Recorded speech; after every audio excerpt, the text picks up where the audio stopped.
Example है अपनी life में डिसिप्लिन, करेज और इंस्पिरेशन के लिए। मैं की बात बोलता हूँ कि बचपन बहुत जल्दी जो है शायद चला गया, पर उसका फायदा बहुत कुछ मिला। मैं आज के बच्चों को बोलना चाहूंगा कि मैनेज योर इमोशंस। आपकी हैप्पीनेस की चाबी आपकी जेब में होगी। जैसे मैं हमेशा बोलता हूँ कि जिस दिन आपने देश को आगे रख दिया ना, अपने आप को पीछे, देश आगे, तो सब कुछ ठीक हो जाए। करेक्टर, आपका सोचने का तरीका। सर, अभी हम आर्मी में आपका एक बहुत ही फेमस एक बहुत बड़ा प्रोजेक्ट रहा है, operation khukri. Actually operation khukri एक ऐसा ऑपरेशन था जिसके अंदर की जिंदगी और मौत के बीच में हम खड़े थे। जैसे अपने यहाँ भी बोलते हैं शास्त्रों में कि अगर असली आपको ज्ञान या विजडम लेना है तो आप कहाँ जाएं? शमशान भूमि में जाएं। सिर्फ एक हिंदुस्तान का सिपाही था जो खड़ा हुआ था अपने जमीन के ऊपर कि मैं अपने भगवान को यहाँ पे आपके कदमों में नहीं डालूंगा। इतना बोलूंगा कि जो राजपाल पुनिया शांति सेना में गया था वो अलग था, वापस आया वो अलग हो गया। जब भी मैं कंफ्यूजन में होता हूँ, समझ में नहीं आ रहा है कौन सा रास्ता लेना है, तो हमेशा अंदर, जो जिसको आत्मा बोलो या कुछ भी बोलो, पर अंदर इंटरनल कम्युनिकेशन, जो इंटरनल कम्युनिकेशन आप इंट्रोस्पेक्शन अपने आप से करोगे ना, तो हर सवाल के जवाब मिलेंगे। वरना कितना बड़ा भी क्रिमिनल हो, पहली बार क्राइम करेगा ना, तो अंदर से हमेशा उसको बोला जाए कि आप गलत कर। आप नहीं सुनोगे, नहीं मानोगे, तो उसके बाद अंदर की आवाज आना बंद हो जाती है। स्वागत है आपका हमारे नए एपिसोड में। और आज का जो एपिसोड होने वाला है, आप ट्रस्ट कीजिए, मतलब अभी तक का बेस्ट एपिसोड होगा, क्योंकि आज हमारे साथ जो पर्सनैलिटी है वो मेरी भी इंस्पिरेशन है और बहुत लोगों की इंस्पिरेशन है। तो हमारे साथ हैं आज मेजर जनरल राजपाल पुनिया जी, और इनकी जो लाइफ रही है, कारगिल वॉर से लेकर इन्होंने पता नहीं कितनी मतलब वॉर्स को देखा है, एक्सपीरियंस किया है, और ये एक ट्रू एग्जाम्पल है अपनी लाइफ में डिसिप्लिन, करेज और इंस्पिरेशन के लिए।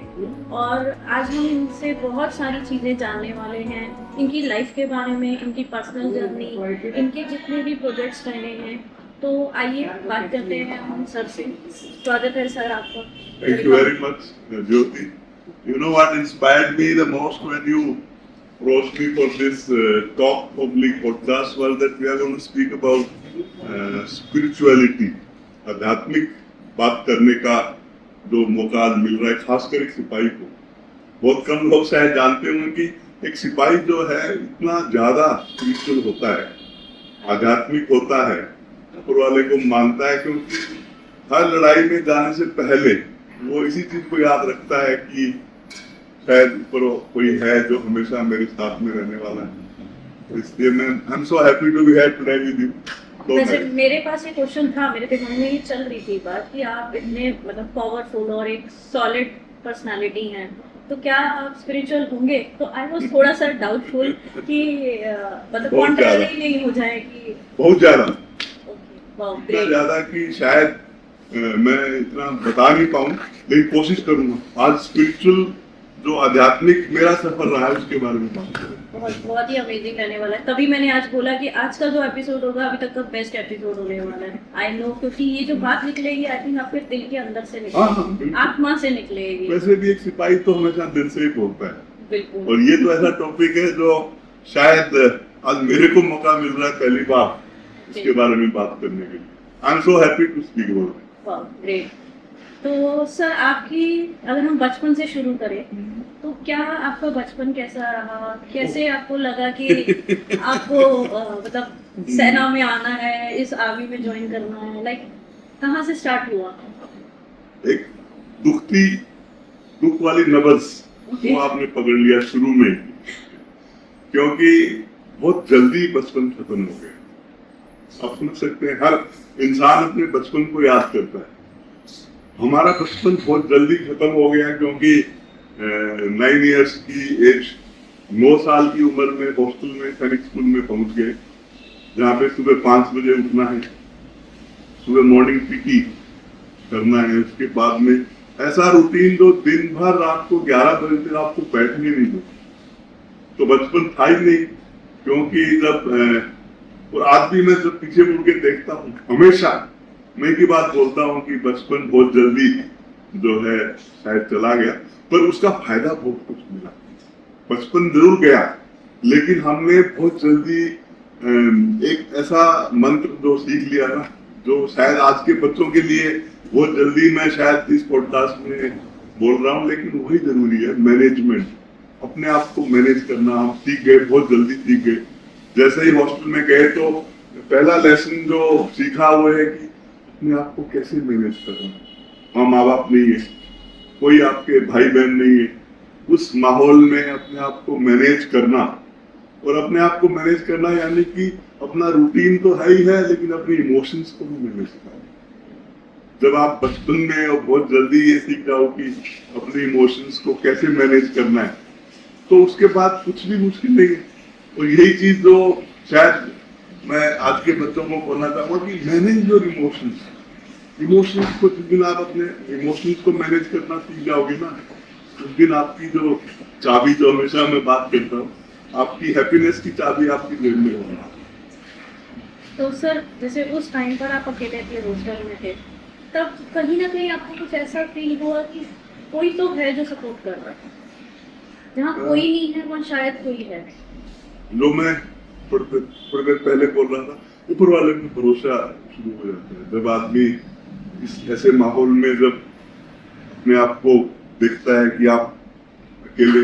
एक तो आप यार दोस्त, बचपन में आदत पड़ जाती है कि कैसे आपने यार दोस्तों के साथ में एक फैमिली की तरह बनाना है, और दूसरा स्पिरिचुअल, बहुत जल्दी आप ऊपर वाले को मानना शुरू कर।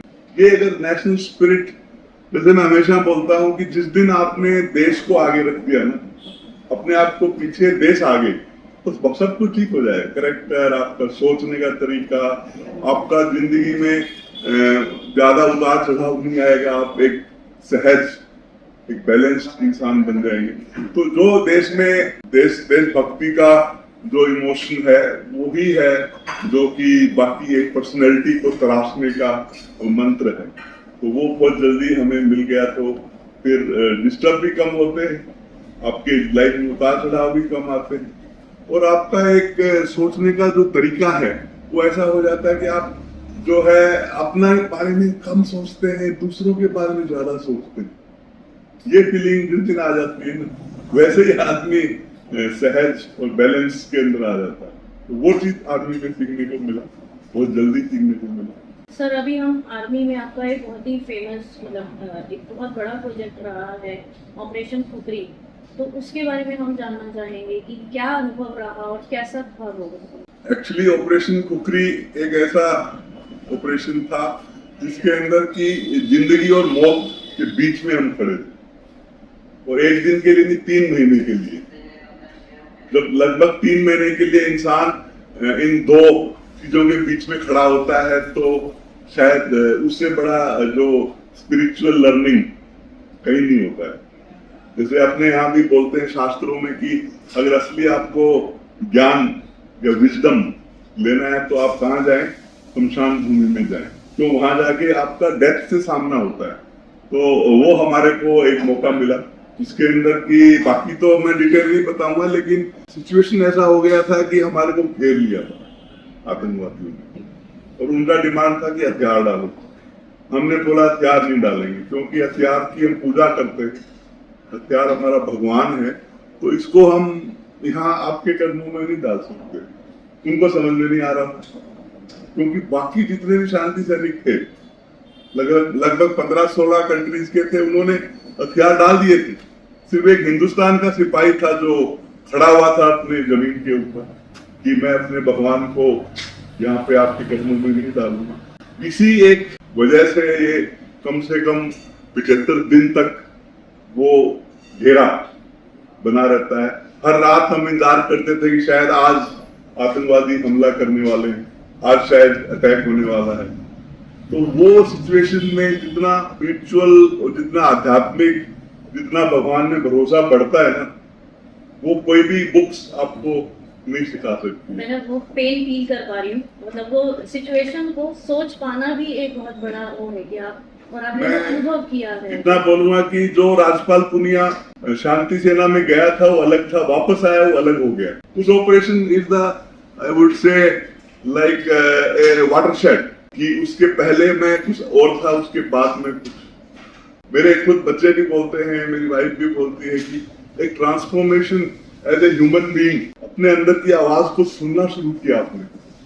शायद मैं ये आपसे शेयर कर रहा हूँ पहली बार कि जब ऑपरेशन होने वाला था तो ये था कि बहुत ज्यादा कैजुअलिटीज होने वाले थे। और मेरे को इतना बोला गया था कि अगर बहुत ज्यादा कैजुअलिटीज हो जाएंगी तो आप यू आर रिस्पॉन्सिबल। मतलब समझ रहे आप कि अगर बहुत ज्यादा कैजुअलिटीज होंगी तो शायद आपका कोर्ट मार्शल भी हो सकता है, क्योंकि आपके कहने पे ये ऑपरेशन प्लान किया जा रहा है। लेकिन अंदर से एक यही आवाज आ रही थी कि कुछ नहीं होगा, ठीक होगा। वो जब आदमी अपने आप से बात करता है तो उसको हर सवाल का जवाब मिलता है। यही चीज मैंने सीखा वहां पे। उसके बाद मैंने वो पूरी जिंदगी में ये लागू किया है। जब भी मैं कंफ्यूजन में होता हूँ, समझ में नहीं आ रहा है कौन सा रास्ता लेना है, तो हमेशा अंदर, जो इसको आत्मा बोलो या कुछ भी बोलो, पर अंदर इंटरनल कम्युनिकेशन, तो इंटरनल कम्युनिकेशन आप इंट्रोस्पेक्शन अपने आप से करोगे ना, तो हर सवाल के जवाब मिलेंगे, हर चीज का जवाब आपके अंदर है। लेकिन कितने लोग कर पाते हैं?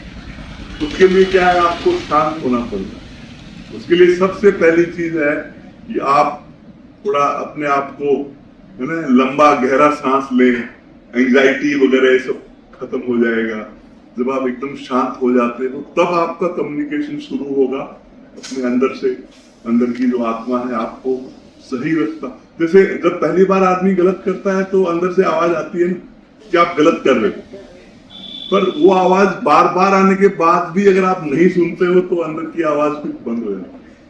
वरना कितना बड़ा भी क्रिमिनल हो, पहली बार क्राइम करेगा ना, तो अंदर से हमेशा उसको बोला जाए कि आप गलत कर। आप नहीं सुनोगे, नहीं मानोगे, तो उसके बाद अंदर की आवाज आना बंद हो जाती।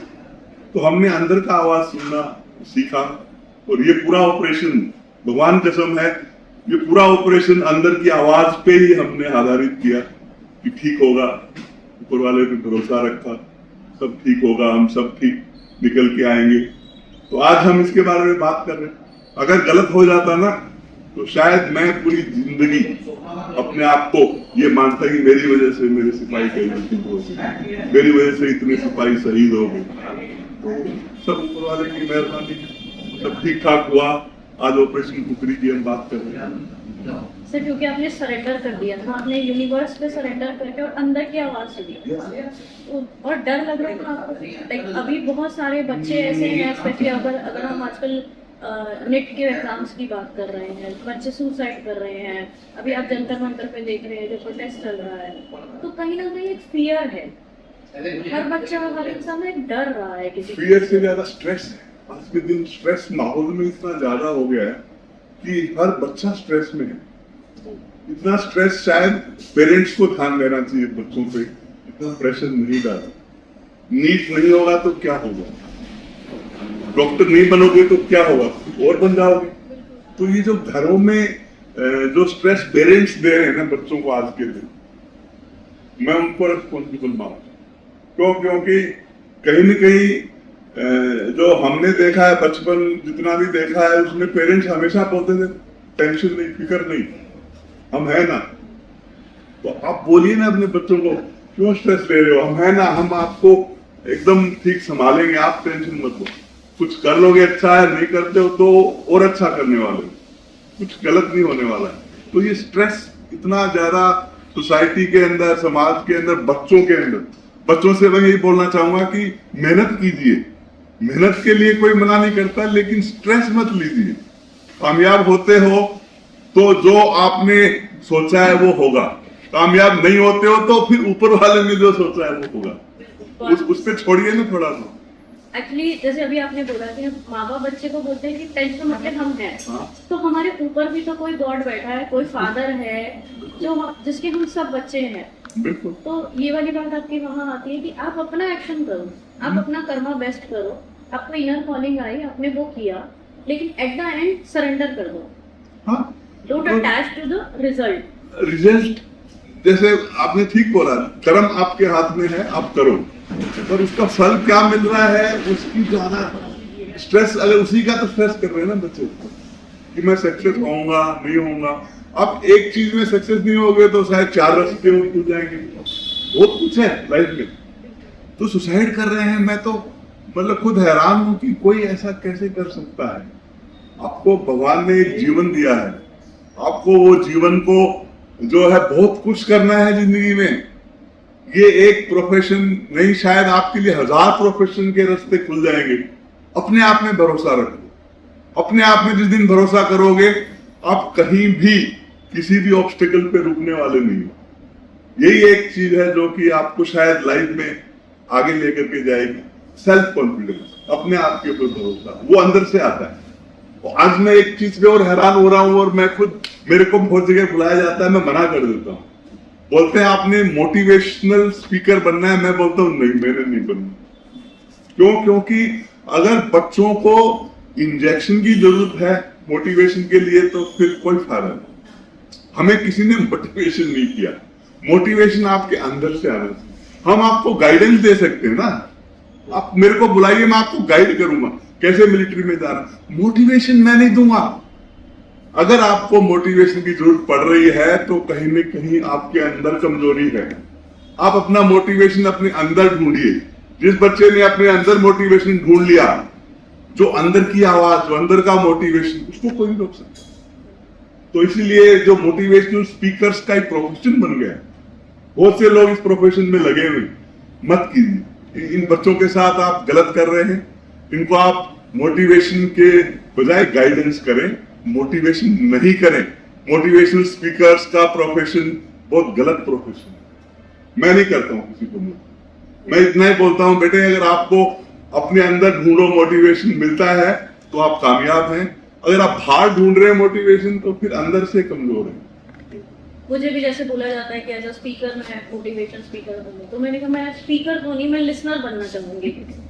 कि अगर आपको कोई डाउट चीज़ है जो आपको स्टॉप कर रही है, मेरे पास मोस्टली सुसाइड और डिप्रेशन, एंग्जाइटी वाले केसेस आते हैं, तो वहाँ पर मैं ये कहती हूँ, एक लाइन होती है मेरी कि यार एक बात सिर्फ मेरे साथ ना किसी बॉर्डर पे चलते हैं, आपको आपकी लाइफ की वैल्यू समझ में आ जाएगी। तो आज मुझे लगता है मेरी जो वो लाइन है ना, वो आज मतलब साक्षात आप मेरे साथ बैठे हुए हैं जो इस चीज को जी के आए हैं कि बॉर्डर पे खड़े होकर वो लाइफ की कीमत कितनी कितनी कीमती है वो पल, कि जहाँ आपको ये नहीं पता कि अगला पल आप होगे कि नहीं होगे। तो आज आपके थ्रू मैं वो मैसेज लोगों तक देना चाहूँगी जो कहीं सुसाइड या ऐसा कोई थॉट अपने उसमें लाते हैं। आप वो अनुभव फील कीजिए कि जहाँ आप खड़े थे, जहाँ आपको ये नहीं पता कि सुबह हमारी कैसे होने वाली है। तो वो आपकी जो एक्सपीरियंस है वो शायद हमारे किसी व्यूअर के लिए हो सकता है, और अगर हम इस पॉडकास्ट के माध्यम से किसी एक की भी जान बचा सकते हैं तो आई थिंक हमारा ये पर्पस सॉल्व हो जाता है। बहुत बहुत बड़ा आप काम कर रहे हैं। अगर आप इस तरीके का काम कर रहे हैं तो ये ह्यूमैनिटी के लिए, इंसानियत के लिए बहुत बड़ा काम है। क्योंकि जब ये फीलिंग्स आती हैं, मैंने भी इस पे पढ़ा है, कुछ सेकंड के लिए आती है। अगर आप उन कुछ क्षणों में अपने आप को संभाल लोगे ना, अपने आप को भरोसा दिला दोगे कि नहीं, ये जिंदगी का अंत नहीं है, लाइफ इज वेरी गुड। अपने आप को इतना ही बोलना है, जिंदगी बहुत अच्छी है, लाइफ इज वेरी गुड। उतार चढ़ाव आते रहते हैं, जहाँ पे डाउन आएगा वहां पे अप भी आएगा, तो वो क्षण निकल जाता है। उसी कुछ क्षणों में शायद ये हो जाता है। तो उनको आप यही बताइए कि उस कुछ मोमेंट्स जो हैं, उन मोमेंट्स में आप अपने अंदर झांके, अपने पेरेंट्स की तरफ देखें जिन्होंने आपको जन्म दिया है। क्यों? क्योंकि आपका जो बोलते हैं ना मातृ ऋण, जो शास्त्रों में लिखा है, पितृ ऋण आपका चुक जाता है जिस दिन आप खुद बाप बन जाते हैं। आपका मातृ ऋण जो आपकी माँ के ऊपर, आपकी माँ का ऋण आपके ऊपर है, वो कभी जीवन में नहीं चूकता है। तो आप अपनी जान नहीं ले रहे हैं, आपकी माँ ने जिसने आपको जन्म दिया है, माँ का जो ऋण लेकर के आप जा रहे हैं अगर आप सुसाइड कर रहे हैं, तो वो आपको कई जन्मों तक भी आप नहीं चुका सकते। तो इसलिए ऐसा नहीं करें। ये जीवन आपको मिला है, इस जीवन को आप कुछ भी करें, लेकिन इस जीवन को अपने खुद के हाथों नहीं लें, क्योंकि इससे बड़ा गलत, इससे बड़ा मैं बोलूंगा अधर्म का काम कुछ भी नहीं हो सकता। इवन अगर स्पिरिचुअलिटी की अगर हम बात करें तो जो सोल मतलब सुसाइड या अनसर्टेन डेथ होती है, एक्सीडेंटल डेथ, तो वो लाइट में वो नहीं जा पाती, ना रीबर्थ दे पाती है, तो वो बीच में अटक जाती है। तो कुछ भी हो लेकिन वो कभी शांति नहीं शांति नहीं मिलेगी, उस आत्मा को शांति नहीं मिलेगी। तो जहाँ भी अभी मैं आप इस पॉडकास्ट के माध्यम से हर उस इंसान तक ये बात पहुँचाना चाहूँगी, जब भी कभी भी ऐसा कोई थॉट आए कि आपके अकॉर्डिंग चीज़ें नहीं हो रही हैं, तो थोड़ी देर के ना आप छोड़ दो, कुछ भी मत करो, आप चीज़ों को फिक्स बाहर करने की कोशिश ही मत करो। थोड़ी देर के लिए ना अपना जो टूल है, अपना दिमाग, माइंड, बॉडी, सोल को थोड़ी देर के लिए शांत कर दो और बस छोड़ के कुछ और करने लग जाओ। अब घूमने चले जाओ, मूवी देखो, कुछ और कर दो, जहाँ पर स्ट्रेस आ रहा है उस चीज़ को हटा दो। इससे क्या होगा कि आपको एक गैप मिलेगा, टाइम मिलेगा उसको थोड़ा सा सांस लेने के लिए। आप थोड़ा सा शिफ्ट करोगे अपनी एनर्जी को, कोई ना कोई सॉल्यूशन पक्का निकलेगा। अभी जैसे हम सर से बात कर रहे हैं, तो ऐसे सर कितनी बार आपकी लाइफ में आया होगा जहाँ पर लग रहा है कि बस this is last dead and. ये हर इंसान के आता है। तो एक बात आपने बड़ा अच्छा बोला नहीं, थोड़ा बाहर निकलो। क्या होता है, जिसको हम प्रॉब्लम मानते हैं ना, वो प्रॉब्लम का एक मान लो बॉक्स है। अभी इंसान क्या करता है, उसके अंदर ढूंढ रहा है सोल्यूशन, और वो प्रॉब्लम में ज्यादा फंसता जाता है। जितना आप उस प्रॉब्लम के बारे में सोचते हो, उसको सॉल्यूशन ढूंढने की कोशिश करते हो, उतना आप दलदल में ज्यादा फंसते हो। आपको उस बॉक्स के बाहर निकलना है। जब मोमेंट लाइक यू सेड ना कि थोड़ा आप बाहर निकलो, कुछ और करने लग जाओ, वो होता है बॉक्स के बाहर निकलना। जैसे ही आप बाहर निकलोगे, आपको शायद सॉल्यूशन अपने आप मिलेगा। तो प्रॉब्लम के अंदर सॉल्यूशन नहीं ढूंढना है। प्रॉब्लम के अंदर सॉल्यूशन कभी नहीं होता है। जितना आप प्रॉब्लम के बारे में बार बार सोचोगे, उतना उस दलदल में फंसते जाओगे। उससे बाहर निकलिए, कुछ भी करिए। कुछ नहीं तो मूवी देखने चले गए, कुछ नहीं तो डिनर करने चले गए, पर उस प्रॉब्लम से बाहर निकलेंगे ना, आप अपने आप को महसूस करेंगे कि शायद वो प्रॉब्लम खत्म हो रही है। जितना प्रॉब्लम को ज्यादा सोचेंगे, उतना प्रॉब्लम बड़ा बनता जाएगा। अभी आजकल में जैसे आप कल भी वहाँ जंतर मंतर जाके आए हैं, तो जेंजीज के आप बहुत सारे मैं वायरल वीडियोस भी देख रही हूँ, तो I think they are the best generation, जो मतलब उस सिनेरियो में भी इतना हैप्पीली उस सिचुएशन को ले रहे हैं। उनसे सीखने वाली बात है कि वर्स्ट सिनेरियो को भी आप कैसे हैप्पी मोमेंट में क्रिएट कर सकते हैं। आज के बच्चों में काबिलियत बहुत है, एक्चुअली बहुत काबिलियत है, Gen Zs are more aware and potential बहुत ज्यादा है। सिर्फ उनको एक डायरेक्शन देने की जरूरत है। तो शायद मैं इसीलिए गया था कि एक डायरेक्शन जो मैं अपने एक्सपीरियंस से दे पाऊं। तो ये जो मतलब प्रॉब्लम है, उसके बारे में हम शायद इस पॉडकास्ट में बात नहीं कर रहे हैं, लेकिन हम ये जरूर कहना चाहेंगे कि जो भी बच्चे हैं, उनको ये सोचना है कि हमेशा लाइफ के अंदर जो है अपने आप पे भरोसा कीजिए, आगे बढ़िए, रास्ते खुलते जाएंगे। एक रास्ता बंद होगा, शायद 1000 रास्ते निकलते जाएंगे, लेकिन निराश नहीं होना है। It's not the end of the tunnel. मैं यहाँ पे यही वाले शेयर करना चाहूँगी मेरा एक एक्सपीरियंस। पिछले 1-2 महीना भर ही हो गया होगा, हम जो भी पॉडकास्ट करना चाह रहे थे जिनके भी साथ, बाई चांस ऐसा होना था कि उनका टाइम अवेलेबल नहीं है, बीमार हो गए, कुछ तो हो रहा है और वो हो नहीं रहा। कल लगा यार हो ही नहीं रहा, क्या चक्कर है, क्या ब्लॉकेज आ गई है। फिर मैंने ना अचानक रैंडम आपको मैसेज कर दिया, और रैंडम हमारा रात में प्लान हुआ और आज हम ये पॉडकास्ट कर रहे हैं। तो जहाँ लगता है ना कि सब कुछ रुका है, बंद है, वहाँ कोई तो दरवाजा खुलता है और आप वहाँ घुस जाते हो। बस ट्रस्ट द प्रोसेस। आपको जो भी होना होगा ना, वो डिवाइन प्लान, आपके प्लान नहीं चल रहे हैं, मतलब कि डिवाइन का प्लान शुरू होने वाला है। आप चुप बैठे। तो मेरे को भी जैसे ही आपका मैसेज आया ना, एंड यू सेड कि you are going to talk about spiritualism, आध्यात्मिक बात करना चाह रहे, तो मैं एकदम से अंदर से मेरी आवाज आई कि यार आई am going for it, and that's how I am with you today. और मेरा सबसे बड़ा डाउट ये था कि आप स्पिरिचुअलिटी पे बात करना चाहेंगे कि नहीं।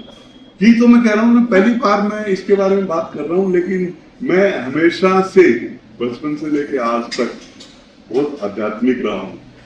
और वो आध्यात्मिकता मैंने सेल्फ इवोल्यूशन अपने आप से सीखा है। शायद इतना नॉलेज आपके खुद के अंदर होता है, सिचुएशंस आपको सिखाती है। जैसे मैंने आपको उदाहरण दिया ना, ये सिरालियोन में अफ्रीका में जाके फंस जाना, वो सिचुएशन आपको जो सिखाती है, वो किसी बुक्स में नॉलेज नहीं है। दैट इज हाउ दे से विजडम।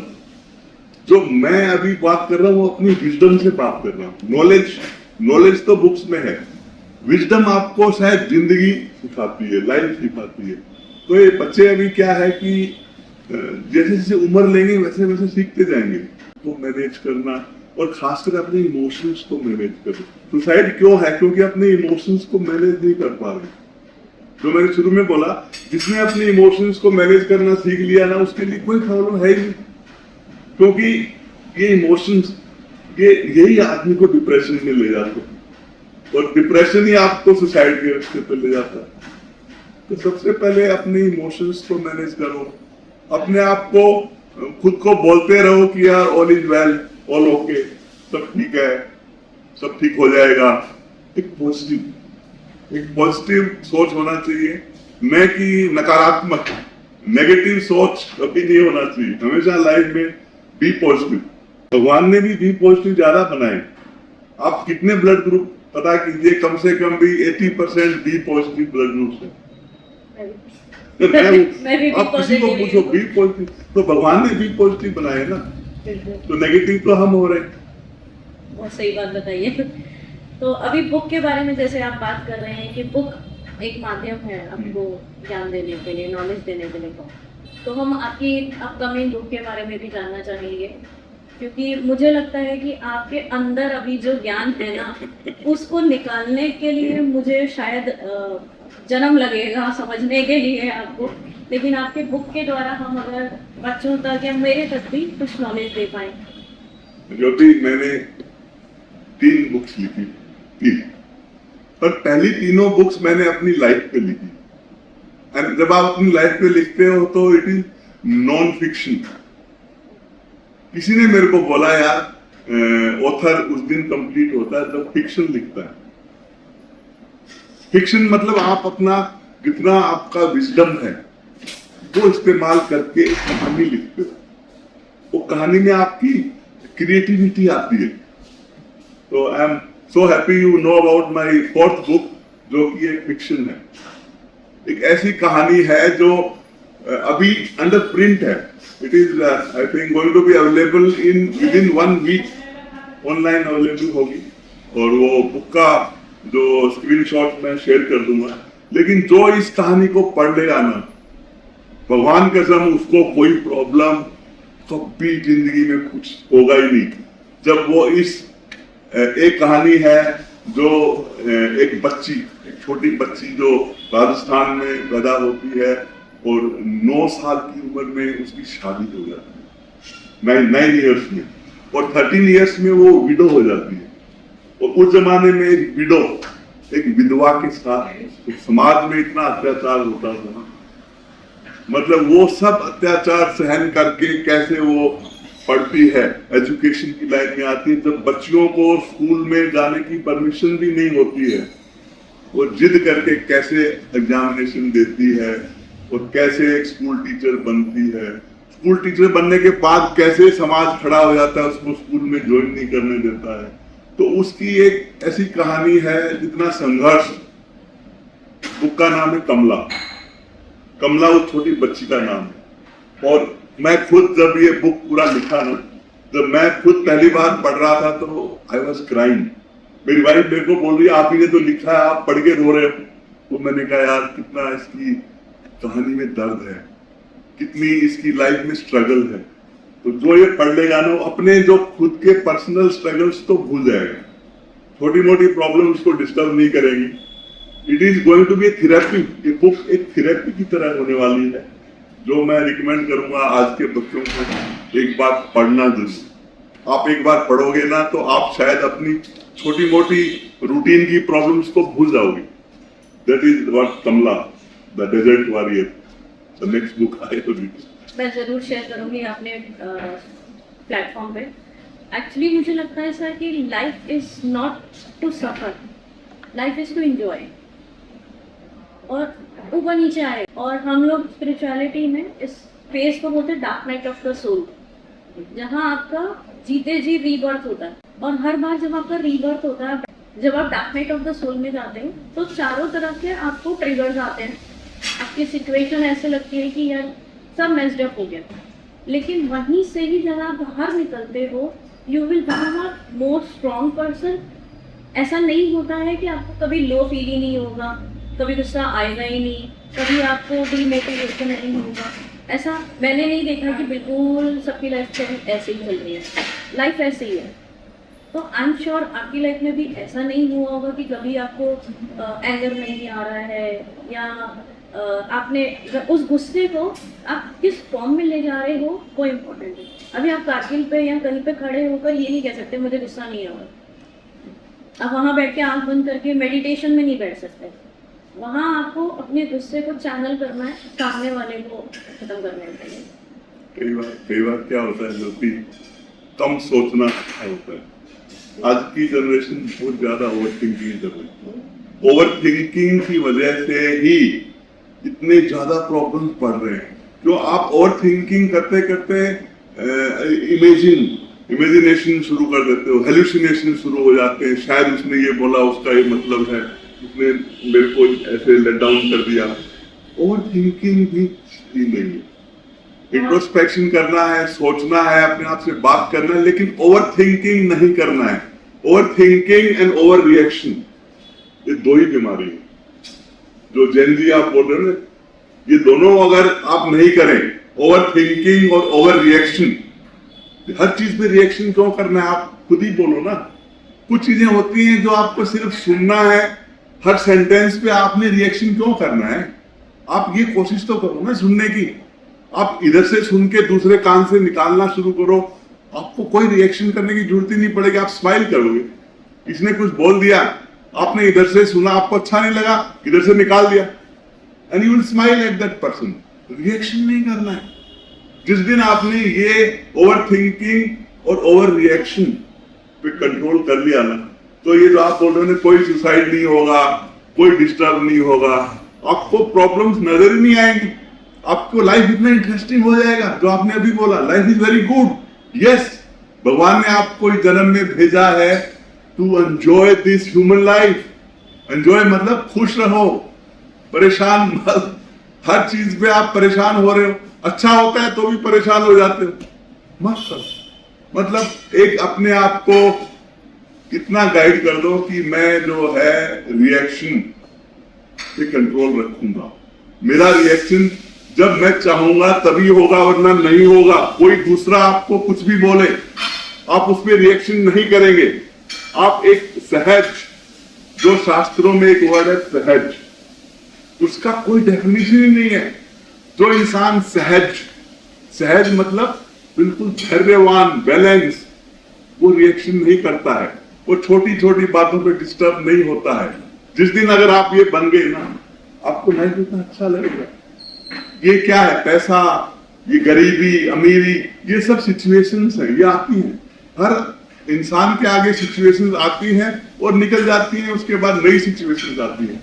आप इन सिचुएशंस को समझने की कोशिश करें कि शायद यही आपका एक इम्तिहान है कि आप कब उस पर ओवर रिएक्शन करें, कब आप जो है किसी से झगड़ा करें, आप डिस्टर्ब हो जाएं, कुछ बोलें, कुछ सुने। सब नहीं करना है। Wasting time. At the end of it when you will come, old age में आओगे, पीछे मुड़ के देखोगे, यार I wasted my time. Time waste क्यों करना है? आप एक अपना लाइफ में टारगेट बनाएं, मेहनत करें, टारगेट को हासिल करें। उसके बीच में जो भी डिस्टर्बेंस आएंगे, ऑब्स्टिकल्स आएंगे, उनमें आपको थोड़ा सा बैलेंस में रहना है। आपको रिएक्शन नहीं करना है। आपको एक रास्ता बंद भी हो जाए कोई बात नहीं, और रास्ते खुलेंगे, पर आपने लगे रहना है। Be at it, that is what I will say. मुझे लगता है जो ये वाला टॉपिक है ना, जो बैलेंस वाला और आपको रिएक्ट नहीं करना, वो 40s वाली जो जनरेशन को है ना, उनके लिए बहुत हेल्पफुल है। क्योंकि हमारे अराउंड जो हमसे पहले वाली जनरेशन है, उनके अपने बहुत सारे सर्वाइवल इश्यूज हैं। जैसे इंडिया पाकिस्तान वॉर से वो आए और बहुत सारा ट्रॉमा देखी। अभी जैसे मैं अभी महामारी बहुत आती थी। महामारी देखी, उन्होंने सर्वाइवल मोड में थे, वो रोटी कपड़ा मकान। तो अभी हम वाली जो जनरेशन है 40s वाली, हम वो सॉर्टेड हैं कि रोटी कपड़ा मकान से ऊपर आ चुके हैं। लेकिन कहीं ना कहीं वो पास का जो अनसेस्टर ट्रॉमाज है ना, जैसे हम स्पिरिचुअलिटी में साइकिल्स करते हैं, तो वो अनसेस्टर ट्रॉमा फीमेल्स में स्पेशली वो जा रहा होता है। और फादर का अगर कोई डर, कोई ऐसा अनुभव रहा है कि डर को उसने देखा है, तो वो कैरी फॉरवर्ड होता है। मदर ने अगर बहुत ज़्यादा अपने आप को सप्रेस किया है, तो कहीं ना कहीं वो बेटी में आएगा। तो वहाँ पर ना ये उसको ये समझ ही नहीं आ रहा होता कि ये मेरा अपना है कि मेरे पीछे से मैं कैरी करी जा रही हूँ, और वो हम तो ना गठड़ी अपनी दूसरे को आगे पास ऑन कर रहे हैं। तो यहाँ पर समवन हैज़ टू रेस, और वो पैटर्न नहीं ब्रेक करा। और यहाँ पे आपको कैसा अगर लगता है कि कैसे हम इस पैटर्न को ब्रेक कर सकते हैं, कि कोई तो उठेगा और उस चीज़ से बाहर निकल जाएगा? सबसे पहले तो जितने आज के दिन साइकोलॉजिस्ट प्रोफेशन में साइकोलॉजिस्ट का काम कर रहे हैं, प्लीज मेडिसिन देना बंद करें। मैंने बहुत सारे बच्चों से मिला हूँ जो मेडिसिन ले रहे हैं, डिप्रेशन की मेडिसिन ले रहे हैं। तो मेडिसिन से चीजें खराब हो रही है। आपको कुछ नहीं करना है, आपको अपना जो पीछे का बैगेज है उसको बंद करके, ब्लॉक करके एक नया एक न्यू बिगिनिंग करना है। आपको मेडिसिन में को समझ में नहीं आता कैसे हेल्प कर सकती है। अगर आपको डिप्रेशन है, आपको मान लो नींद नहीं आ रहा है, आप स्लीपिंग पिल्स ले रहे हैं, ये सब दवाइयां काम नहीं करेंगी। और आपको अपने आप को, जैसे एंजाइटी आपकी कोई डॉक्टर खत्म नहीं कर सकता। आई एम कन्विंस्ड आपकी एंजाइटी आप खुद खत्म कर सकते हैं जिस दिन आप अपनी एंजाइटी का सॉल्यूशन ढूंढ लेंगे। और मैंने वो 24/7 ढूंढा हुआ है। मैं वही जानना चाह रही थी आपसे कि क्या सॉल्यूशन आप बहुत आसान सॉल्यूशन है कि अगर जब आपको लगे आपको एंजाइटी हो रही है, आप गहरी सांस लें, deep breathing from the stomach. जब बच्चा पैदा होता है, आप उसको सोते हुए देखें, पेट से सांस लेता है वो हमेशा। जैसे जैसे बड़ा होता है, शैलो ब्रीदिंग शुरू हो जाती है, चेस्ट से ऊपर वाले हिस्से से सांस लेना शुरू कर देता है। ऑक्सीजन सप्लाई नहीं हो रहा है, ऑक्सीजन 24/7 इस एटमॉस्फेयर में आपको फ्री में मिल रहा है। पेट भर के सांस लो ना, आप कोशिश करो, आप एक हफ्ता स्टमक ब्रीदिंग करो। तो अभी जैसे आपने आर्मी का आपका एक्सपीरियंस रहा है, तो आर्मी ने कैसे आपको एक डिसिप्लिन लाइफ दिया? Like how the army plays role in your life? जो आर्मी में सीखना सबसे जरूरी, जैसे आपने बोला है, डिसिप्लिन तो एक चीज है ही है, लेकिन आपके अंदर जो आर्मी में आने के बाद देश के लिए जो भावना आती है, वो ही सब कुछ जो है, आपका जो कैरेक्टर है, आपका जो सोचने का तरीका है, सब ठीक हो जाता है। ये अगर नेशनल स्पिरिट, जैसे मैं हमेशा बोलता हूँ कि जिस दिन आपने देश को आगे रख दिया ना, अपने आप को पीछे, देश आगे, तो सब कुछ ठीक हो जाए। कैरेक्टर, आपका सोचने का तरीका, आपका जिंदगी में ज्यादा उतार चढ़ाव नहीं आएगा, आप एक सहज, एक बैलेंस्ड इंसान बन जाएंगे। तो जो देश में देशभक्ति का जो इमोशन है, वो ही है जो कि बाकी एक पर्सनैलिटी को तराशने का मंत्र है।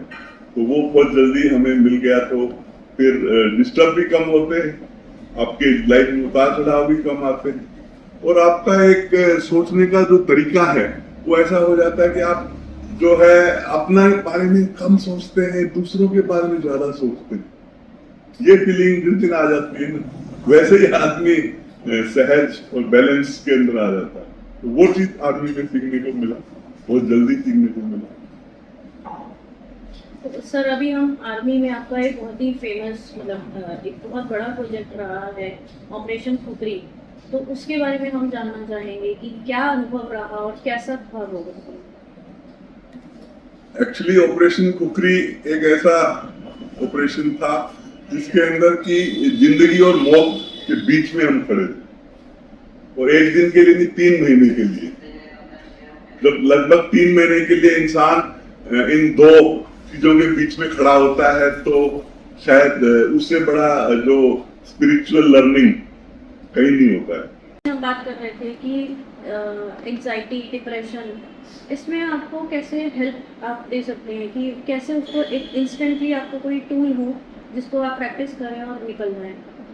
जो एंजाइटी या जो भी इससे लिंक, जो शुरुआत एंजाइटी से होती है, एंजाइटी से आगे फिर डिप्रेशन, उसके बाद में लैक ऑफ स्लीप एंड बाकी सारी चीजें, शुरुआत सबकी जड़ एंजाइटी है। और एंजाइटी का जो मैंने प्रैक्टिकली सीखा है वो शायद मैं शेयर करना चाहूंगा कि डीप ब्रीदिंग, स्टमक ब्रीदिंग।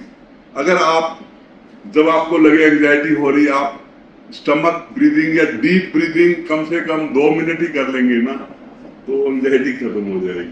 कोई दवाई लेने का जरूरत नहीं है। इनफैक्ट मैं तो बोलूंगा as a routine, as a habit, आप स्टमक से ब्रीदिंग करें। जिस दिन आप पेट से सांस लेना शुरू कर देंगे, क्योंकि जब बच्चा जीवन में आता है तो अपने पेट से सांस लेता है, और धीरे धीरे जीवन में जैसे प्रॉब्लम्स में आगे बढ़ता है, ब्रीदिंग जो है नीचे से ऊपर आ जाती है, शैलो ब्रीदिंग शुरू कर देता है। तो आप डीप ब्रीदिंग कीजिए, आप स्टमक ब्रीदिंग कीजिए, और फिर आपका हैबिट बन जाएगा। 24/7 आप जो है डीप ब्रीदिंग करेंगे। पर please, for God sake, don't take any medicine for anxiety and depression. कोई ऐसी दवा नहीं है। एंजाइटी या डिप्रेशन आप खुद अपने आप को ठीक कर सकते हैं, कोई दवाई आपको हेल्प नहीं करेगी। जो दवाई ले रहे हैं सबसे बड़ा गलत कर रहे हैं। जो ये साइकेट्रिस्ट हैं, साइकोलॉजिस्ट हैं, उनको सिर्फ काउंसलिंग करना चाहिए। वो जो दवाई दे रहे हैं वो गलत है, क्यों? इसकी दवाई है ही नहीं। एक और मैं आपको बात बोलता हूं कि हीलिंग की कोई दवाई दुनिया में आज तक बनी नहीं है। जो मेडिसिन आपको काम करती है सिर्फ एंटीबायोटिक्स, इन्फेक्शन को दूर रखने के लिए। बॉडी हीलिंग खुद करती है। And this I am sharing after speaking to the top doctor of India. He said कि हीलिंग के लिए आज तक कोई मेडिसिन है ही नहीं। हम सिर्फ एंटीबायोटिक्स दे रहे हैं और बॉडी अपने आप को हील करेगी। तो आपने मेडिसिन कम से कम लेना, जितना कम से कम हो आप मेडिसिन ले। और खासकर डिप्रेशन और एंजाइटी की तो कोई मेडिसिन नहीं है। आप please, for God sake, don't take any medicine. आप डीप ब्रीदिंग ट्राई कीजिए। जो प्राणायाम है वो क्या है? डीप ब्रीदिंग ही तो है। आपको जब प्राणायाम करते हो, पेट से सांस लेते हो 5 मिनट 10 मिनट, आप 24 घंटे पेट से सांस लेना शुरू कर दो ना। शुरू में आपको कॉन्शियसली लेना पड़ेगा, उसके बाद आपकी हैबिट बन जाएगी। आप कोई भी हैबिट बनाने के लिए 2-4 दिन आप कॉन्शियसली करके देखो, फिर आप रूटीन में आप पेट से ही सांस लेंगे। आपका ऑक्सीजन इंटेक इतना ज्यादा होगा कि आपको कोई किसी तरीके का एंजाइटी की टेंशन नहीं होगा।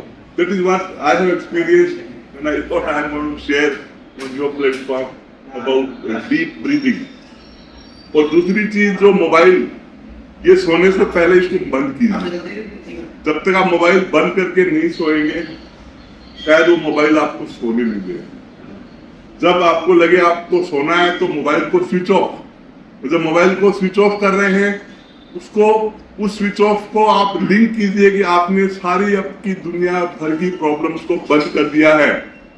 सोने से बढ़िया कोई भी एक्टिविटी नहीं है आपकी लाइफ में। नींद लेना बहुत जरूरी है। बॉडी का हीलिंग, जब आप सो रहे होते हो, बॉडी का हीलिंग उस समय हो रहा होता है। तो सोइए, ऐसा सोइए कि आपको खुद को जब उठो ना तो फ्रेश महसूस करो। नींद आएगी। बच्चे बोलते नींद नहीं आती, आप कोशिश कीजिए ना, इस दिमाग को बंद कीजिए। दिमाग को बंद करने का तरीका है, आप सोते समय मोबाइल को बंद करें। बिस्तर में लेटने के बाद मन के अंदर आप कोई भी ऐसी एक्टिविटी शुरू करें जो आपका बाकी चीजों से ध्यान को हटा दे। जो मैं करता हूँ, आई कैन शेयर, मैं गायत्री मंत्र बोलता हूँ मन में, और 10 से ज्यादा गायत्री मंत्र नहीं बोल पाता हूँ। उससे पहले इतनी गहरी नींद आ जाती है। तो कोई भी तरीका लगाइए कि आपका दिमाग स्विच ऑफ होना चाहिए। दिन भर की जो भी रूटीन प्रॉब्लम, जो भी ओवर थिंकिंग, जो कुछ किया है, सबको बंद करना है। जैसे एक दुकानदार अपनी दुकान को बंद करता है ना, वैसे बंद करके सोइए, अच्छी नींद आएगी। और जैसे अभी कैंसर और बहुत सारी ऐसी बीमारियां चल रही हैं जो हमने पहले कभी सुनी ही नहीं थी, तो इसमें भी क्या हमारा लाइफस्टाइल और थिंकिंग और हमारा जो नज़रिया है ज़िंदगी को देखने का वो इम्पैक्ट कर रहा है? बिल्कुल कर। तो मैं आपसे शेयर कर रहा हूँ, एक तो आपका स्ट्रेस, आपकी लाइफ में इतना ज्यादा मतलब स्ट्रेस हो गया है। दूसरा केमिकल्स जो आप खा रहे हो, हर चीज में केमिकल्स है। वेजिटेबल्स ले लो आप, वो कुछ चीजें जो आपके बस में नहीं है, आप जो खा रहे हो शायद आपके बस में नहीं है क्योंकि मार्केट में वही चीजें मिल रही है, लेकिन जो आप सोच रहे हो वो तो आपके बस में। कोई कैंसर और जो भी बीमारियां हो रही हैं दोनों चीजों की वजह से हो रही है। आपकी थिंकिंग हैबिट्स, आपकी ओवर थिंकिंग, आपका स्ट्रेस, आपका ज्यादा जो है हर चीज पे रिएक्शन करना, छोटी छोटी चीजों पे डिस्टर्ब हो जाना, और साथ ही जो आप केमिकल से भरी हुई चीजें खा रहे हैं, तो इन दोनों का इम्पैक्ट होकर के ये नई नई बीमारियां आ रही हैं। तो इनका सोल्यूशन कहीं ना कहीं आपने अपने अंदर ढूंढना है। अभी खाना जो बाहर खाते हो कभी कभी ठीक है, पर रेगुलरली बाहर खाना भी अच्छा नहीं है। आप घर में कुछ भी बनाए, आप धो के बनाएंगे, अच्छे से सब्जियों को वॉश करेंगे तो शायद काफी चीजें ठीक हो जाएंगी। रेस्टोरेंट में कौन करने वाला है उनको क्लीन, जितना वेजिटेबल्स को या नॉन वेजिटेबल को कोई नहीं करे। आप घर में तो अच्छे से साफ करेंगे ना। तो घर का खाना खाइए और अच्छा खाइए, नेचुरल खाइए, फ्रूट्स खाइए, वेजिटेरियन ज्यादा खाइए, नॉन वेजिटेरियन कम खाइए। वंस इन ए वाइल ठीक है, बट रेगुलरली नॉन वेजिटेरियन। तो अभी हम आज के पॉडकास्ट को, इस सेशन को यहीं पे क्लोज करते हैं। लास्ट सर से कुछ आप लास्ट अपने वर्ड्स में हमारे लिए कुछ मैसेज देना चाहे, या आप कुछ भी सपोर्ट अपनी तरफ से हमारे व्यूअर्स को देना चाहें? ऐसा है, मैंने बहुत कुछ जो भी बोला आज सब बच्चों के लिए बोला है, इतना अच्छा मैसेज। लास्ट में एक ही बोलूंगा, जिंदगी ना मिले दोबारा, बी हैप्पी, खुश रहना सीखिए। जिस दिन आप खुश रहना सीख गए, सब प्रॉब्लम, सब बीमारियां, सब कुछ खत्म है। और खुशी आपको अपनी हैप्पीनेस की चाबी अपनी जेब में रखनी पड़ेगी। अगर आपने हैप्पीनेस की चाबी अपनी जेब में रख ली ना, तो कोई आपको डिस्टर्ब नहीं कर सकता, कोई आपको स्ट्रेस नहीं हो सकता। किसी ने कुछ बोल दिया तो आप एकदम से डिस्टर्ब हो गए, वो सब नहीं होगा। So keep the key to your happiness in your pocket and life is very good. Be happy, जिंदगी ना मिलेगी दोबारा। जय हिंद। तो आज आपने जाना कि इट्स ऑलवेज यू। आपका जो मैं हमेशा बोलती हूँ, ultimately love yourself, you are the ultimate goal. आप अपने लिए अपने आप के साथ जुड़िए। और हमारे जो आज सर ने इतनी अच्छी हमें विजडम दी है, इतनी नॉलेज दी है, कैसे निकलना है, इतना इजी स्टेप सर ने हमें बता दिया। जस्ट ब्रीथ करना है, कुछ भी नहीं है, सिर्फ आपको डीप ब्रीदिंग करना। तो I think the simplest thing is most important. हम बड़े की तरफ सोचते हैं कि कुछ बड़ा कुछ हमें मिल जाए, बड़ा कुछ चाहिए ही नहीं है, हमें छोटी छोटी चीज़ों से ही खुशियाँ मिलने वाली हैं। तो खुशी कहाँ है? Reconnecting with your own self. फिर से वापस अंदर जाना है। होगा, हम बाहर कई बार हम डिस्ट्रैक्ट हो जाते हैं। जितनी बार आप बाहर डिस्ट्रैक्ट होंगे, स्पेशली अभी मैं सबको बोलना चाहूँगी कि 2026 और 27 ऑलरेडी बाहर कियोस्क मच रहा है। हमें ऑलरेडी 23-24 से ही पता था कि 26 और 27 कियोस्क होगा, लेकिन वहाँ पर आप भी अगर उसी में गिर जाएंगे तो कोई और होल्ड कैसे करेगा? तो आपको खुद को होल्ड करना है, और होल्ड करने का यही तरीका है, अपने आप से जुड़िए, मेडिटेशन कीजिए, अच्छा खाना खाइए, प्रकृति के साथ ज़्यादा से ज़्यादा टाइम स्पेंड करिए, अपने 5 तत्व से जुड़िए और अपने आप को कैसे भी बस खुश रखिए। तो अल्टीमेट गोल आपका आज से यही होना चाहिए, मैं खुद के साथ कैसे खुश रह सकता हूँ या रह सकती हूँ। That is your ultimate goal. तो आई होप सर आपको अच्छा लगा होगा हमारे साथ जुड़ के। I enjoyed every moment. Thank you very much. और आपने बहुत दिल से, मतलब पता चल रहा है, व्यूअर्स आप भी कमेंट में लिखिएगा सर से जो भी हमें विजडम मिली है, और आपको कैसे लगा नीचे हार्ट दीजिएगा कमेंट में, क्योंकि सर की बात मुझे लग रहा है कि बिल्कुल दिल से बाहर मैं निकली है। हमेशा दिल से बोलता हूँ, पर आज बहुत ज्यादा दिल से बोल रहा वो हूँ। बिल्कुल दिख रहा है, आपके अंदर के भाव बिल्कुल क्लियर हम महसूस कर पा रहे हैं। और मैं भी दिल से आपका थैंक यू बोलूँगी, Thank you, Jyoti. मतलब Thank you. Gratitude from my deep core. Thank you so और much. मैंने भी बहुत सारी चीज़ें आज रीप्रोग्राम करी हैं, कुछ मैं भी डिस्ट्रैक्ट हो गई थी। तो thank you sir, thank you so much. Thank you so much, Jyoti. God bless. Thank you sir. So,